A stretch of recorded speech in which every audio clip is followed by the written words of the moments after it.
کیا اما ہوا روزانہ بچہ پیدا کرتی تھی؟ اگر یہ سچ ہے میرے بھائی، یہ ہمارا کوئی سے لینا دینا ہی کوئی نہیں. تسی اپنی اما دی تے اپنے بچوں کی فکر کرو.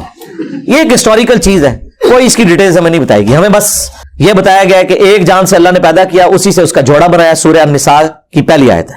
اور اس سے پھر کثیر تعداد میں مرد و عورت زمین میں پھیلا دیے. اب اس کے اندر اگر آپ بڑے یعنی فلاسفر بن کے اس میں سے کچھ نکالنے کی کوشش کرتے ہیں، یہ تو اسی طریقے سے ہے کہ اصحاب کہف کا کتا جو ہے وہ ارسیشن سی یا ڈبو سی، کتا تھا، حفاظت پہ مامور تھا، بس یہ کافی ہے. اس کی عمر کتنی تھی، دانت پورے تھے نہیں تھے؟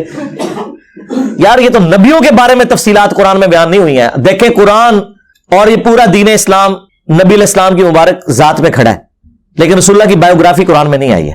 ورنہ تو ہوتا ونس اپان اے ٹائم اتنے 100 سال پہلے ایک شخص آیا جس کے والد اور والدہ کا یہ نام تھا، وہ فلاں جگہ سے ہجرت کر کے آئے، فلاں نے ان کا نکاح پڑھایا اور ایک بچہ کوئی نہیں.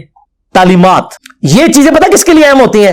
جس زمانے میں وہ لوگ آتے ہیں اور ان کو پھر اللہ منواتا ہے. ہاں وہ آپ فلم دیکھ لیں جو ایران والوں نے بھی بنائی ہے محمد. ہاں ایک چیز منواتا ہے کہ اعلیٰ ہاشمی خاندان ہے، کریکٹر والے لوگ ہیں، اس شخص کا بھی کریکٹر مانا ہوا ہے، اس کے باپ کا بھی کریکٹر مانا ہوا ہے، اس کے دادے کا کریکٹر بھی مانا ہوا ہے، اس کی ماں بھی اعلیٰ خاندان سے ہے، اپنے زمانے کے بہترین لوگ ہیں. ان لوگوں کے لیے اس چیز کی امپورٹنس ہوتی ہے. آپ اگر کوئی کسی کے بارے میں کر بھی لیں گے نکالیں گے کیا؟ کیونکہ آپ تک تو جو بھی بات پہنچے گی وہ صحیح بھی ہو سکتی ہے، غلط بھی ہو سکتی ہے. لیکن اس زمانے کے لوگ تو جانتے ہیں کہ یہ عبد المطلب کا پوتا ہے، اس کا باپ عبداللہ تھا، اس کی والدہ آمنہ ایک اعلیٰ خاندان سے ہیں، بنو نجار سے، مدینہ شریف سے. تو وہ ان کے لیے امپورٹنس ہے. ہمارے لیے یہ کہ ہم نے ان تعلیمات پہ آگے چلنا ہے.